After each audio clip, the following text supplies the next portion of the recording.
Welcome to Divine Timing Meditations. This is a verse from the Tao Te Ching. Please refer to the description box below to learn more about the Tao Te Ching and how to incorporate it into your daily life. The relaxing music here will continue for a few minutes after the verse is read aloud. Please use this time to contemplate the verse's meaning and what it means to you. Feel free to share your experience with us in the comments below.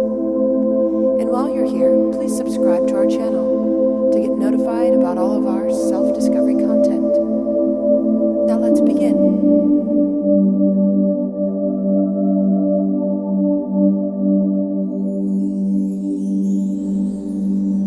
Verse 46 of 81, Tao Te Ching. When the way rules the world, coach horses fertilize the fields. When the way does not rule the world, war horses breed in the parks. No sin can exceed excitement to envy. No calamity's worse than to be discontented, nor is there an omen more dreadful than coveting. But once be contented, and truly you'll always be so.